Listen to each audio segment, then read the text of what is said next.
Hi everybody, welcome in. This video is we are going to talk about the upcoming Aries full moon happening on Thursday, the 17th of October. I'm looking at my notes at 12:30 roughly GMT. So that's UK time. So adjust for your personal time zone.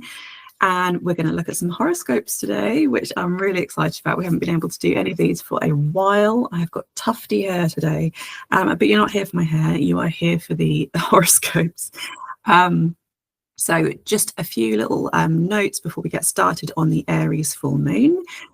Just to say that the monthly astrology membership that I am finally beginning, called Astrology Treehouse, is starting this coming Thursday on the full moon in Aries. This Thursday, the 17th of October, start time is 8:30 p.m. this time until 10 p.m. All the sessions are recorded and sent out after. If you can't make it along live, that's no problem. And usually the sessions will start at 8 p.m. and finish at 9:30. It's just because I wanted Venus to be in Sagittarius for this one, so we're starting a bit later as Venus moves into Sagittarius on Thursday night. And just to say that there's a few spots left. We're about kind of half full at the moment. So if you would like to join us, please do. I'll put the link below this video to join in and find out more details on how to do that. And bookings update. September was mental for readings and one-to-one astrology readings. And I was very, very booked out. And October sees a kind of gradual equilibrium coming back in, less intensity. So I have some one-to-one spots available for October still, if you would like to book in. And December randomly is starting to fill up. And then November, I've got some available dates as well. And then we will be moving into January. Oh my goodness. So all the availability for one-to-one readings should be on my website now. And I'll put the link below as well to book in for one-to-one readings. But yeah, that can tend to happen around eclipse times, that readings just kind of go a bit off the chart, because that's when people really start to feel that eclipse energy, which is when it sometimes can feel like you don't have much control over the situation, that life and fate just kind of takes over and gets you into these new weird and wonderful situations, and then we kind of decide how to react to them, and then life moves on, the wheel keeps on turning, and here we are, October the 14th as I record this. It seems to be a bit of a lag on the internet, so I'm just going to turn off any other devices that are connected. Okay. So full moon in Aries, what does this mean? Well, what do we think of when we think of Aries? Aries is a cardinal fire sign. It is the exaltation of the sun. It is the domicile, the happy place, domicile rulership of Mars. It's the masculine domicile of Mars. And Venus, and the detriment of Venus. Oh my gosh, I knew I should have written more notes. So this is a full moon, as with any full moon. So interestingly, this one isn't an eclipse. This is our first kind of full moon in Aries that isn't an eclipse for the last kind of couple of years. Because where the degree of this full moon falls, which is, let me just check, not there, and I've got this set up for 2025, 24 degrees, that's the one, and I'll share the chart in a minute. I'm just worried it will kick me off because I'm not, technology is not my friend at the moment, so I will share a chart soon. 24 degrees of Aries. I should have written that down from the start. There we go. 24 degrees of Aries. So the sun will be at 24 degrees of Libra, and the moon will be in its fullest, brightest position in the sky, as it gets to every month, at 24 degrees of Aries. So it is fully, the moon is fully opposing the sun. And Aries is this very warrior-like energy. It's the part of ourselves that wants to be creative, it wants to get active, it wants to experience life, and it doesn't want to think about making plans. It just wants to jump in and have fun. Have you ever spent time around an Aries child? They like to tell you exactly what they want to do. They don't think ahead, they just do. And there's something really inspiring about that energy. I love a bit of Aries energy. it connects us to our inner child, and it connects us to our ability to just voice what we need and not think about the consequences. In this way, you know, when we've had the eclipses in the sign of Libra, the south, where the south node is right now, north node Aries, south node Libra, which is a pattern that we are coming to the end of as this year ends and we move into 2025. Those will be changing signs to Pisces and Virgo. But yeah, the Libra eclipses have been very much about, you know, where are we holding ourselves back because we're worried that we're going to say the wrong thing? How are we trying to put things politely so that they are accepted within society? Is this kind of energy, in opposition to Aries, which is just like, I'm just going to speak and we'll think about that later, or we might not because I'm bored already and I'm going on to the next thing. Yeah, so Aries being the fire sign and being cardinal, it's very much this initiating fire. So am I initiating fire by putting on my running shoes and going out to kind of stampede the streets? Am I initiating fire by getting my paints and my creative art equipment out of the cupboard and bringing some new creativity, maybe a painting, into form? That, and it's just the process of experiencing it that is the fun for Aries. It's not the end result. So this is like dancing like nobody's watching. This is creating like nobody is going to see this in an art gallery, for example. We're not thinking about results. We're just thinking about living in the here and now. So exciting. This one typically falls around about Halloween time, so it's a little bit early this year. And years ago, I just remember thinking like Aries full moon around about Halloween, that can be kind of a lot of extra warrior energy out and about. So if you're going on nights out and things like that, for example, you can expect perhaps a few more fights in the pubs, that kind of thing. Do people even go to pubs anymore? Maybe fights in the coffee shop, or kind of heated debates in the coffee shop where people are exchanging ideas, possibly not listening to each other because it's Aries and they just want to be heard and they don't want to be thinking about what does this person really think. And it's where that fire energy really kind of comes up against the grounded quality of living here on Earth. Yeah, and I think it's really interesting to say, we'll get into the horoscopes in a second, that when I was researching this, and let's see if I can just share my screen. I always felt like we should have some lift music at this point, just to kind of segue. Yeah, so I've actually just moved the transits forward. So this is the Aries full moon chart in the center wheel, and then I've actually just moved the outer transit wheel up to the 29th of March, because actually, in fact, we are not done with Aries eclipses. We still have one more to go. And let's check that we are still recording. We are. And yeah, we have got one more new moon solar eclipse. So I love it. Solar eclipse in the sign of the sun's exaltation. This is super solar. This is super new beginnings, and it's cardinal energy. So it's like a lot of energy going into like starting something new. And that eclipse is coming up on the 29th of March. So even though the North Node will be in Pisces at that point, this new moon eclipse is going to be, it's actually going to be at 8 degrees. It's a couple of hours earlier than what I've got on this screen right now. But it's going to be at 8 degrees of Aries. So that's really sort of exciting and interesting. So this is kind of like this full moon that we've got coming up on Thursday is a kind of like softened down version of the eclipse that is coming up. Yeah, in late March of next year.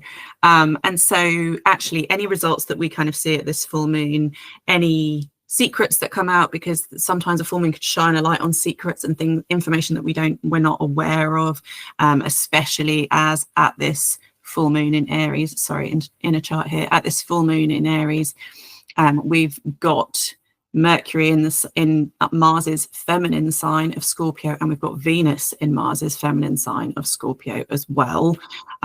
So there is a lot of kind of detective work going on at this full moon, and the host of this full moon in Aries is Mars in Cancer. And look at this, everybody. I was so excited to find this. Just check we're still recording. I'm not going to do that throughout. It's just the technology issue. At the full moon in Aries, Mars is in its pre-retrograde shadow. We'll get into that in a minute, at 22 degrees and 55 minutes of Cancer. And at the new moon Aries eclipse on the 29th of March 2025, we have got Mars in Cancer at 22 degrees and 49 minutes. So just 4 minutes away from where it is now, at the full moon in Aries, sorry. And it's going to be in its post-retrograde shadow. So we will have had the full Mars retrograde. So there's something really interesting about this Mars retrograde that we're kind of really starting to kind of delve into the weeds of what this Mars retrograde is going to be about for us on a personal level and on a global level. And then by March of 2025, we've still got the host Mars in Cancer, but it's now a new moon in Aries with an exalted sun, instead of a fallen sun, actually, in the sign of Libra, and Mars at exactly the same degree and almost the same minute of Cancer, having done its retrograde journey, and moving kind of out of that post-retrograde shadow phase. So I find that super, super interesting. I'm just going to stop presenting for a minute. Hi, we're back in the room. Okay, I'm going to try and bring this in. Here we go. I'm going to try and present. I'm so technical, not. Okay, I'm going to try and present just the full moon chart now. Yeah, here we go. And we're actually going to rewind this a little bit. Burp. We don't want days, we want hours, because we just want to be able to put the right zodiac signs on the ascendant. So we're actually going to go a bit earlier in the day, but some of these will be before the full moon happen and some of them will be after. But this is just to put everything in the right house placement, so it doesn't really matter. It's kind of just for my benefit more than anything, so I can give you some sort of more well-rounded horoscopes. Okay, so we are starting with Aries rising in the first house. Okay, so full moon in the first house is connecting to body, personal psychology, your front door to the world, and this is deeply personal to you. This is very reflective of how am I behaving? Do I like my behavior? Do I like how I show up in the world? Do I like my body, for example? Do I like the way that I nourish my body? Because we're thinking about the first house being very connected to that source of kind of nourishment, connecting. Do I feel like I'm a part of my body? Do I feel separate from my body? Sometimes that Aries fire energy might kind of run off ahead and not really think about the consequences of doing all the things. And then you get a full moon in Aries, which can sometimes bring us back down to earth a little bit and kind of be like, look, stop a second. You need to slow it down because you just need to reconnect with your body, instead of getting carried away with all the action. And it's just temporary when it comes to a full moon, you know, but it will be kind of heightened for a couple of days before and after the event. And so, yeah, this one's kind of the most personal for Aries rising, and it puts Mars in Cancer, the host of this full moon in Aries. How many times can I say full moon in Aries? Down here in your fourth house of home. This is very connected to the kind of home that you live in, the kind of walls that you live within, and, you know, and how it feels to you. This is a very private space, the fourth house. There could be situations coming up around family, around lineage, around like family tree, and parents and grandparents can also be here, and your connection to, you know, how do I feel about nourishment? Am I finding that what happened in the home when I was growing up, just checking we're still recording, even though I said I wouldn't do that. How did I feel about nourishment as I was growing up? Did I feel that it was kind of aligned with how I like to live my life, or did I feel that it was a little bit kind of stifling? That is the thing about Cancer. It just wants to nourish and nurture, and Aries just wants to act and be very independent and out there. So was there some sense of feeling slightly kind of claustrophobic around the way that you're brought up. Perhaps it's like, you know, you really like to eat salads and kind of very light foods, but you were brought up in a household that was a lot of like mashed potato and you know, rich creamy sauces and things like that for dinner. And you know, having a check-in point with like, you know, what is it that you really feel is kind of best for yourself and your body to move you forward in this lifetime. Okay, so if I do this, has that worked? Yes. Taurus rising. This puts the full moon in Aries in your 12th house, typically a tricky house to have a full moon. You may find that you are perhaps overexerting yourself a little bit, and it's very difficult to work out why, because the 12th house, having all of this Mars energy going into it, is kind of saying to you like, there's a lot going on, but you're not necessarily recognizing that. So a bit like the Aries rising in that respect. But the 12th house can often kind of give us a period of respite away from society. So this can indicate an illness, for example. It can indicate just feeling like you don't want to be quite as on display as perhaps you may be used to. Perhaps you just need a bit of a time away from the limelight. And, you know, we think about Taurus risings as being, you know, very kind of earthy, very kind of slow and sensual, ruled by Venus, so very connected to the kind of the plodding daily routines in life. They don't want necessarily, unless there's other bits in the birth chart to suggest otherwise, there is a need for kind of comfort and security and kind of slowness, as opposed to the busyness and the kind of cutting active energy of Aries. Yeah, and this places, it could also, let's just quickly say, the 12th house can be quite an intuitive place as well. So this could be a time for Taurus risings to really be in a reflective space. And that is the thing about, once you sometimes come away from society a little bit in the 12th, with a full moon in the 12th house, it gives you that time just to be a bit more reflective, especially with the full moonlight, to kind of think about, you know, what am I doing at the moment? Am I getting any kind of gut feelings about myself? Am I getting any gut feelings about what is going on in the world, for example? Am I getting any kind of gut feelings about an urge to create as well? That could be quite a strong thing, especially as you're a Venus ruled rising sign. You know, like something creative like art or textiles, for example, music. And then this puts Mars in Cancer in your 3rd house of living environment, local neighborhood. This is very much the kind of people and the places and the vehicles that you kind of get about on daily. This can be cycling around, driving around, you know, however you like to get around, scooting around. Yeah, shopkeepers and, you know, food box subscriptions, it's siblings as well, and neighbors. And there's a lot of energy going into that area of life. So this could be potentially kind of frustrations coming up between you and a sibling, for example. It can be frustrations, you know, with your chosen form of transport as well. You know, if you walk everywhere, perhaps there's just a few more like roadblocks to kind of come up against. Perhaps there's like trip hazards that really kind of have you thinking, and kind of out of nowhere, because you're having to think about all these extra hazards in your daily environment.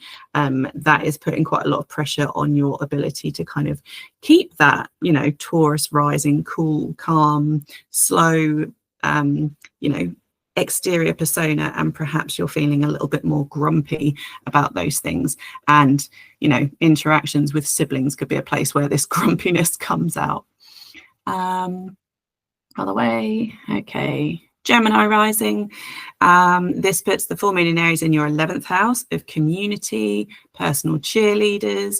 This 11th house is very connected to friends and the kind of groups that you like to be involved in. Perhaps you're a part of, you know, like an athletics group. Perhaps, you know, this is kind of any sort of social circle that you are a part of. I'm just going to check that we're still recording, because it really likes to chuck me off. Okay, here we are. And, you know, that 11th house is the joy of Jupiter as well. And you've got Jupiter in your first house in the sign of Gemini. So there is quite a lot of Jupiter energy going into this full moon for you. This could be quite a prosperous full moon for you. Quite a lot of perhaps social interactions coming about. Perhaps, you know, your friends are kind of helping you out with any kind of tricky situations that might be coming up. You can perhaps rely on your friends to kind of really help you out with whatever it is that you need kind of help with at this time. And or you could just be feeling particularly sociable at this time, and like you really want to join a new sports team, for example, and get out there and kind of, yeah, really connect, but through a very kind of energetic warrior-like energy. Maybe you're taking up a like a judo competition or something like that. That could be very 11th housey. And then this puts Mars in Cancer in your second house. So there's a lot of energy and emotions going into your personal finances, personal resources. There is a lot of energy going into kind of your sense of self-worth as well. And perhaps personal finances are having a kind of deeper impact on your sense of self-worth, because this is, you know, this prolonged Mars retrograde transit, which will be spending quite a lot of time in your second house for the next few months.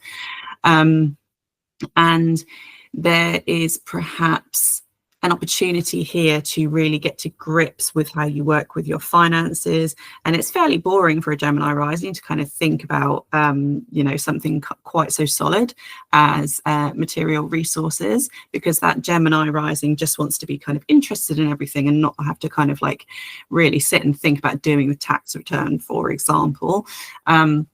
But by putting a lot of energy into your personal resources, perhaps even opening like a savings account or kind of starting to budget a little bit more seriously, that could be really supporting you in preparation for next year, when Jupiter will be moving into Cancer around about June time, and that will be in your second house. And that's very beneficial, very opportunistic, lots of kind of luck and positivity coming in, and fertility coming into your second house of personal resources.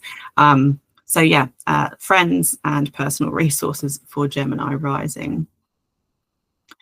And here we go, Cancer. Are we still recording? Yes, we are.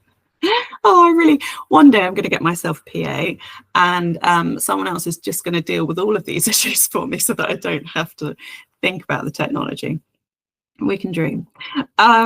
So Cancer rising, this full moon in Aries is going to be in your 10th house of career, success. This is a very public full moon for you. Lots of full moon light shining on your kind of passion and enthusiasm to kind of just jump in and get something new started. Perhaps there can be some kind of details that come out that that you hadn't really thought about, but it's kind of like, we're never going to get anywhere unless we give it a go and kind of just get started. So I feel like this full moon can kind of help you look into like, oh, where can I start kind of sort of like disseminating what it is that I am, you know, showing to the world, and how can I start to make sure that I'm keeping some of the good stuff and, you know, moving away some of the stuff that I don't feel is working for me so much. But really, this is mostly an energy of starting something new in your 10th house of career and kind of public successes.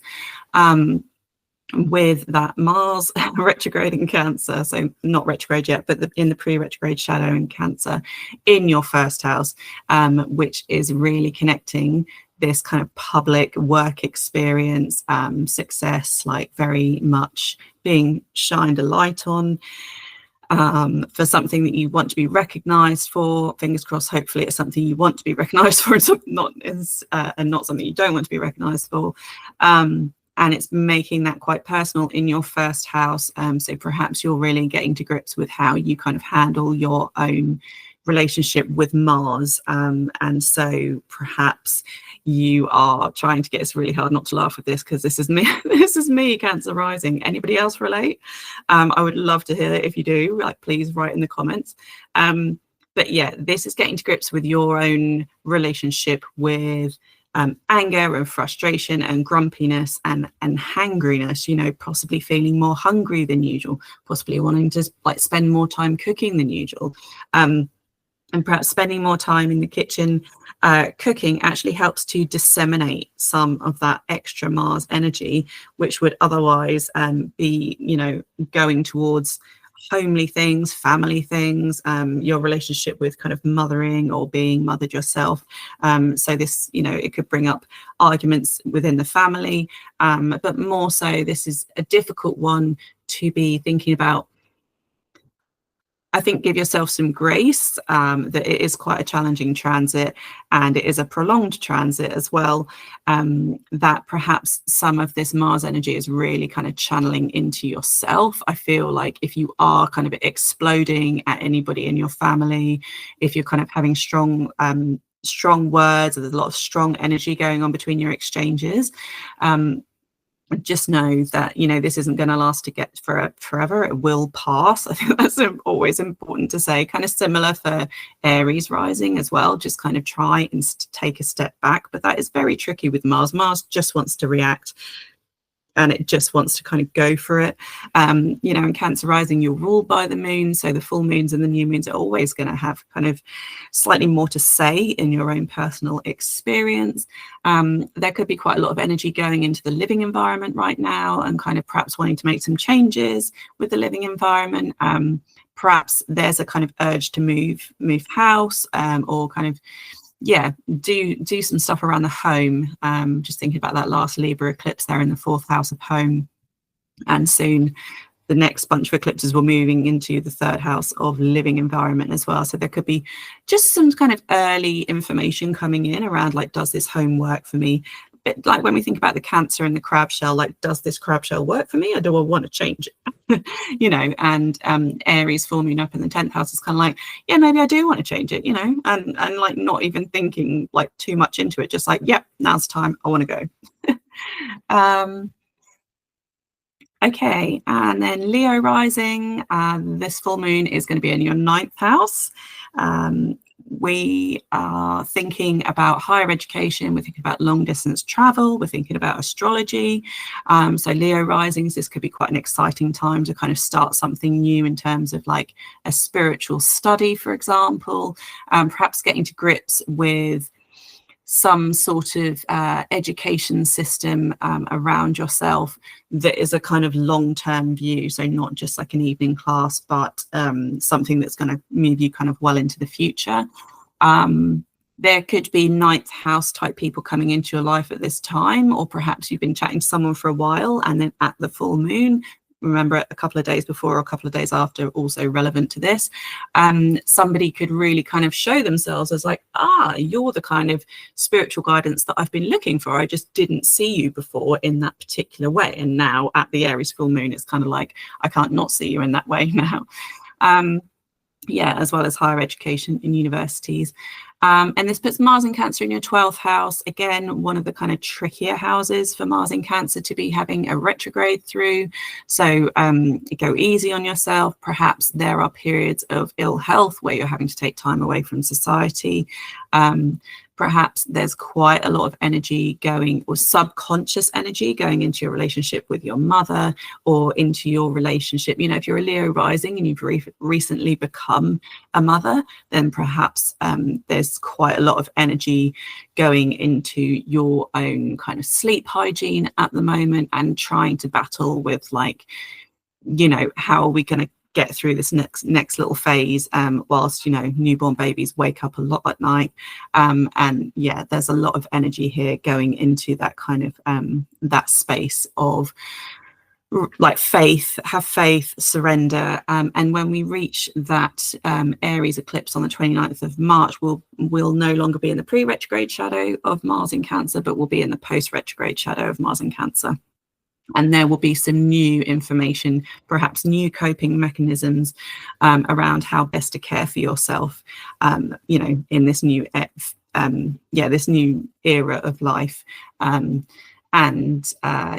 it could be connected to, you know, your kind of home, and how you feel safe in your home, or how you feel kind of calm and rested in your home. And perhaps that is being kind of antagonized, you know, perhaps sleep, again, we're going to the idea of sleep perhaps your dreams have been quite vivid at this time, and you know, perhaps again the sleep hygiene thing, perhaps doing the best that we can before we go to bed at night, maybe, you know, keeping some lavender nearby the bed to help calm the body and in turn the mind, to just feel slightly more kind of restful than perhaps otherwise you might be. Yeah. And so, but again, this is a very subconscious space. There might be some sort of hidden intuitive messages coming through from some of those nighttime sleeping experiences.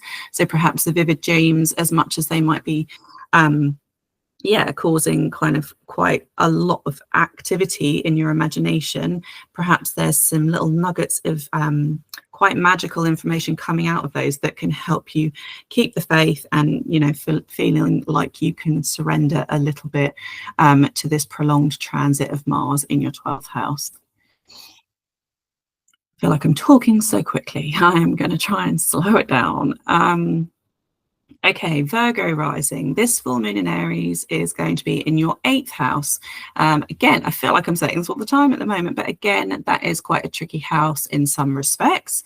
We'll talk about some of those shadow sides about why it can be a tricky house. The 8th house is where we keep a lot of our hidden stuff. Perhaps sometimes fear and shame lives in the 8th house. This is also the house connected with birth, death, transformation, and a lot of, what was the other word that I was going to say? I can't remember. It can be inheritances, and it can be shared resources. So resources with the partner, for example, mortgages. It can be debts, but it can also be like investments coming in from an outside resource. So a full moon in Aries, this could be like if you're applying for like funding for something, perhaps the funding gets approved around about the date of the full moon in Aries. And maybe there is just a kind of sinking in more deeply with the themes of the 8th house, and learning sort of not that we don't necessarily need to be scared of those 8th house themes, like, you know, birth and death and transitional spaces. I've been talking about this a lot with people in my readings lately about the 8th house, you know, when it's come up in the reading as being kind of significant to that person, and just talking a lot about, like, you know, there are people in this lifetime that come into this world to honor those spaces for other people. The 8th house is very connected to kind of depth psychology as well, and really kind of holding that psychological nourishing space for other people to really kind of help them feel kind of safer and more secure with themselves. And, like, you know, it's okay to kind of go through these experiences. It's okay to honor the process of dying. It's okay to honor the process of birth, and we are safe, and it's okay to, you know, to feel scared. But, you know, the universe holds you and cares for you. And as a Virgo rising, you know, that is very kind of Mother Earth, Mother Nature. And I should imagine that if you're wanting to develop any skills in that particular area of life, that you will be really shining at it at this time. And then Mars in Cancer is in your 11th house of community.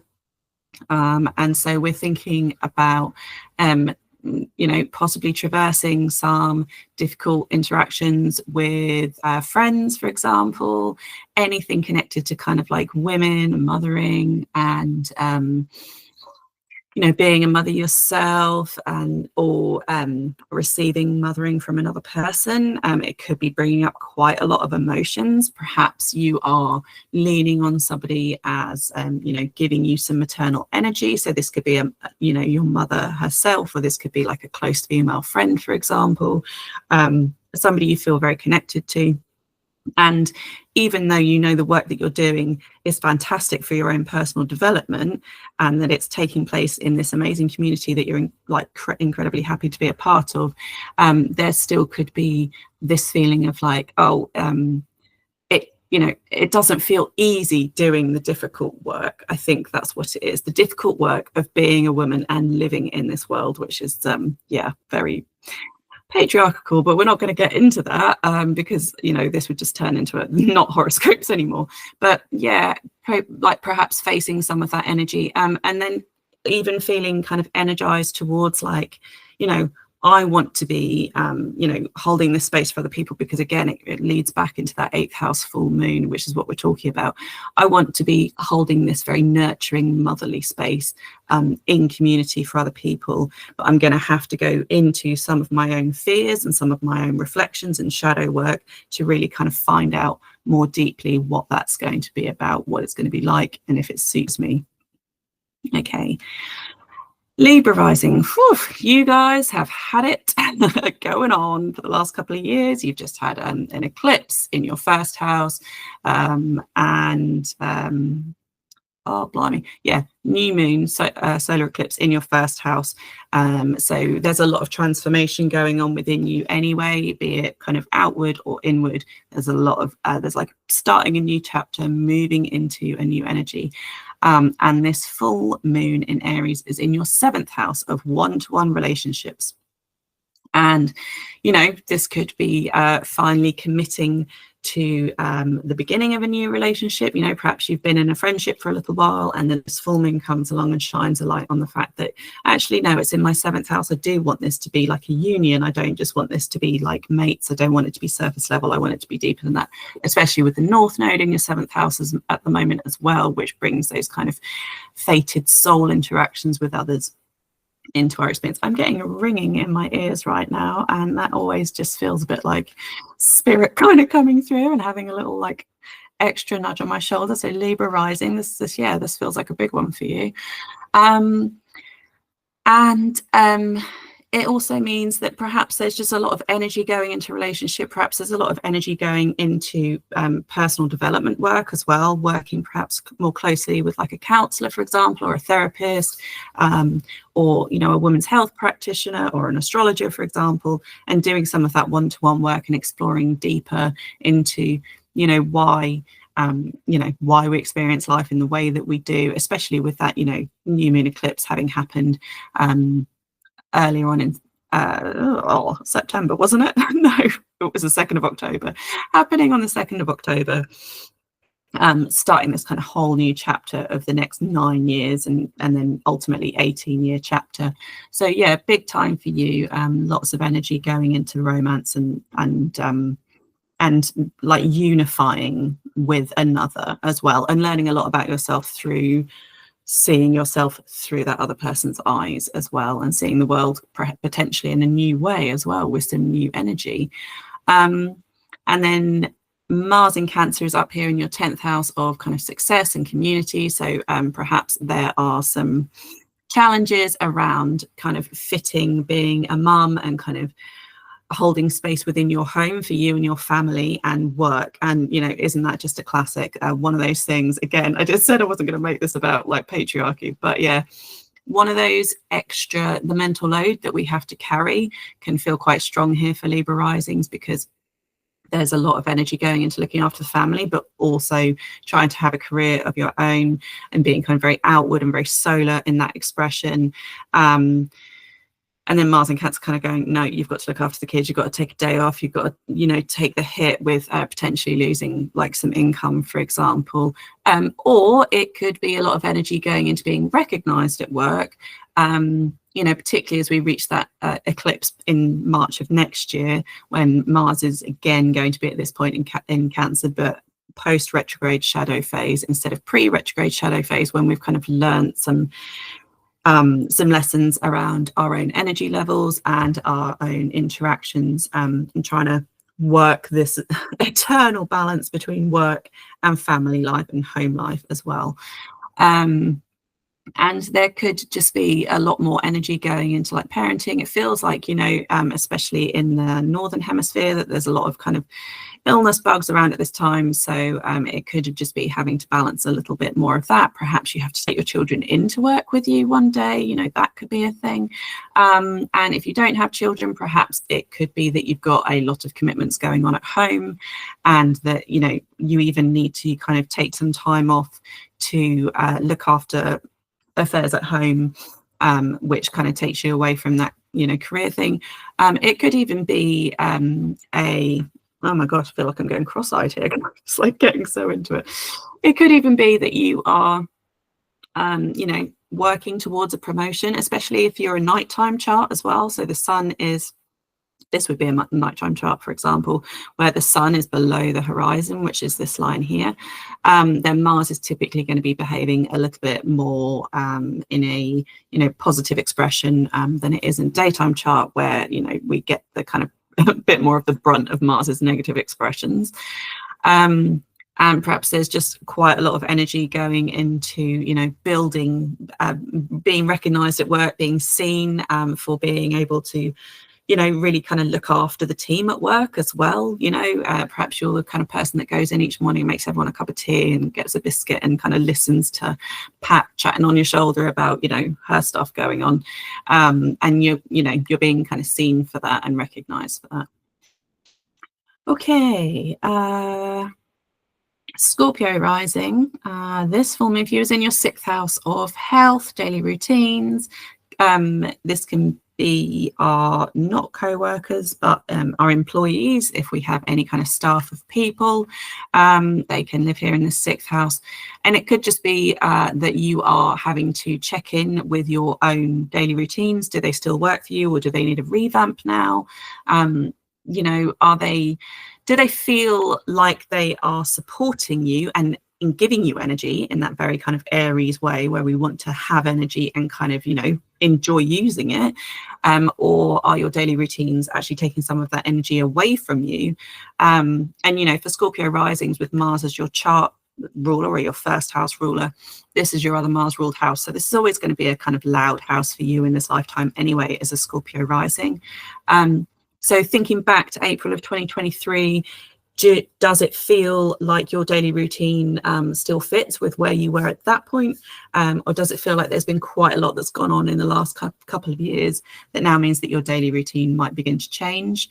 And the ruler of this full moon is Mars in Cancer in your 9th house of astrology, higher education, spirituality, going on a spiritual quest, religion. It can also be connected to kind of the law as well, and perhaps having to deal with certain things, like maybe get a speeding ticket, for example. That could be a bit of a Mars in Cancer in the 9th house thing, and just getting really pissed off about it and just being like, you know, when you realize that you've got it, and it's hard to kind of not let that like that anger and that grumpiness out whilst Mars is in Cancer. So it's true for all of us. And in your 9th house, that's kind of in this area of kind of spirituality. Perhaps spirituality is actually just being a bit annoying to you right now. Perhaps you're like, oh, I want to, you know, I want to have faith that spirituality and that there's like a higher purpose and that the universe has got my back. But perhaps it's just like feeling a bit slow at the moment. By the time we reach that new moon eclipse at 29th of March, was it? Yeah, of 2025. When Mars is now at 22 degrees of Cancer, but in the post retrograde shadow, there will be some more understanding around kind of really what this period of time is about. It feels like there's definitely some requirement. You know, the stars are asking you to kind of check in with yourself and your own body, feed some sort of heat towards yourself as well, some passion. You know, maybe you need to kind of get out there and experience some more passion in your life. Maybe you want to be, do you know, I'm getting this idea of like Meals on Wheels, like delivering meals to people. No, it's not Meals on Wheels. It's like delivering nourishment. So what do Meals on Wheels bring? They bring nourishment to the people that really need it the most. And because Mars is in Cancer in that sign of nourishment in your 9th house, it's like the people that need you most right now perhaps are not within your local neighborhood, which would be down here in the 3rd house. They are out there in the world, they are across the globe, and perhaps you need to start connecting to the people around the world to kind of really soak up some of that nourishment back within your own daily routines and back to in your own experience of life, into your own body as well. So yeah, definitely connected to kind of connecting with nourishment somehow across the globe.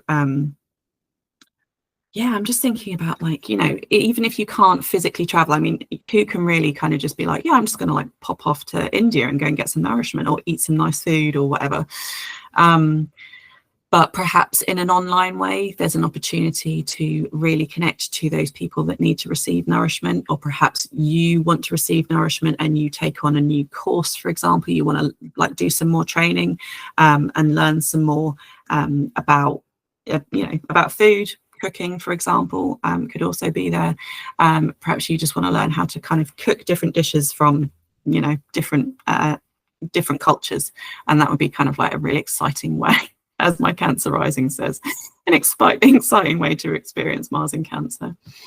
Okay, where are we? Sagittarius rising. This puts the full moon in an Aries in your 5th house of children, creativity, fun, romance. The 5th house is where we kind of let our hair down and just enjoy ourselves.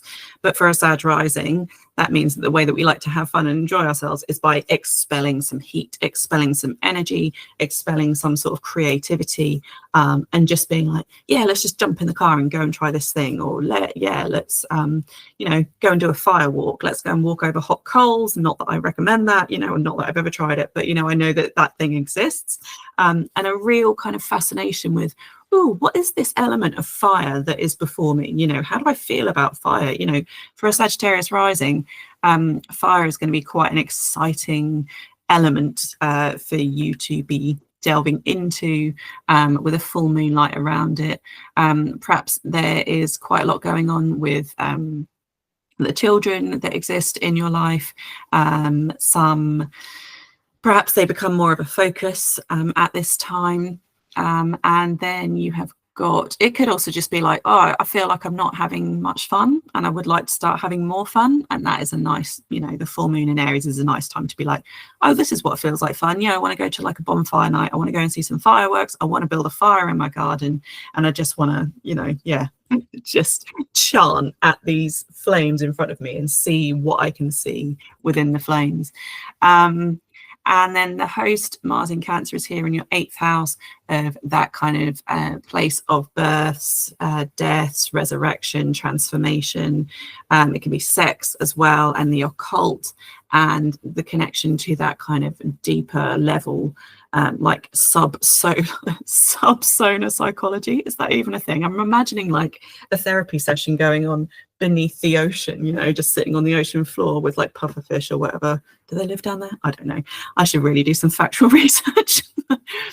But yeah, I'm imagining that, Sagittarius rising, if it's going to really look into this connection with nourishment, and also like, your connection with food, and like, is your relationship with food really supporting you at this time, or do you know deep down, this food and drinks and all the things that we kind of take into our body, do I feel like my food is supporting me right now? Do I feel at home when I'm eating these things, or am I just kind of eating them out of habit, and actually are they having a detrimental effect on me? Perhaps it's, I don't know, what we're thinking about at the moment, sugar. Am I having too much sugar? Am I wanting to add more protein into my diet, but I don't quite know how to do that? And then, could be a lot of energy going into kind of researching around food and how it supports our vitality, because the 8th house is where our vitality is going to be tested, right? Because it's like, yeah, look at all this stuff, look at all this stuff below the surface, that can seriously kind of test our vitality, for example. There also could be energy going into like inheritances, for example, shared resources. It could be going through, there could be, strong words between yourself and a mortgage advisor, perhaps some shared resources, particularly if you're a daytime chart as well, and you've got the sun up here above the horizon, as it would be in this chart. Then there could be some, potential strong words between yourself and, somebody else that's involved in your own finances as well. Sometimes it can be debts in the 8th house as well, or also like, receiving some unexpected material input from outside sources. Here we go. We're on the home straight. 3 left to go. Capricorn rising.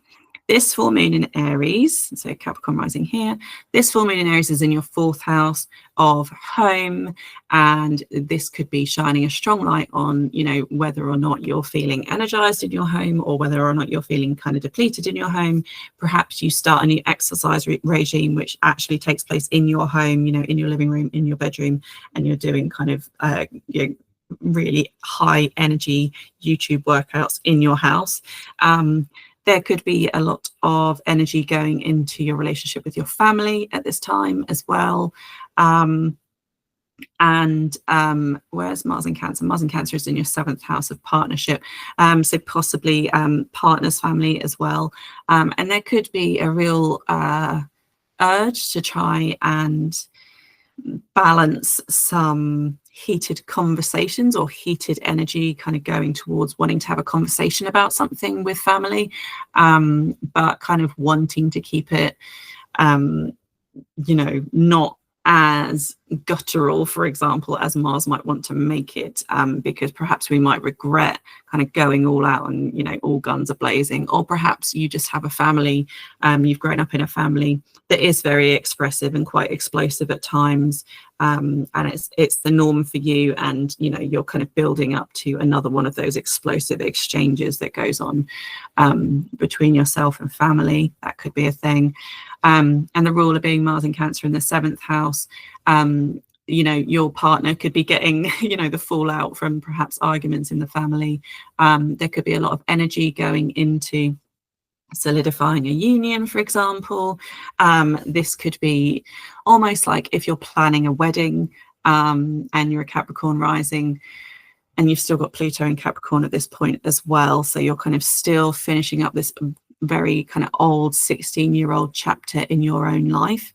And then by the time we get to that Aries eclipse in March of 2025, when Mars will be in the post-retrograde shadow, a lot of that old story can kind of finish off, and it will be in the background as opposed to the foreground, as it could be in at the full moon in Aries that we've got coming up that we're talking about here on the 17th of October. Yeah, so potentially kind of strong words between yourself and a partner, possibly quite a lot of sort of reflective energy coming up in a like therapy session, for example, for Capricorn risings. Yeah, perhaps there is quite a lot of subconscious stuff, because we're talking about Cancer being ruled by the moon, that quite a lot of subconscious reflective stuff that's coming up in therapy sessions, which isn't necessarily comfortable. You know, Mars is antagonizing Cancer here. It's not comfortable. But it's some important work to do despite the discomfort, which can be temporary. Oh, here we go. We were there. Okay, Aquarius rising. The full moon in Aries is in your 3rd house of living environment, local neighborhood, neighbors, siblings, transportation, short journeys, and short journeys of the mind as well. So this could be like a lot of energy going into learning. Perhaps you're starting a new class, for example. Perhaps you are putting a lot of energy again. So if you're a nighttime chart and the sun is below the horizon at the time of your birth, then typically the Mars is expressing itself in a more helpful way, and perhaps there's a lot of energy just going into, you know, your home. Maybe you're doing some renovations. Maybe you are thinking about getting a new car. Maybe you are thinking about cycling more often. Maybe you're just thinking about how you'd like to you know, move some energy in your daily or in your daily life. You know, with the 3rd house being the joy of the moon, this is very connected to kind of like daily routines in a sense as well. But potential kind of, you know, arguments with siblings, for example, cousins, that kind of thing.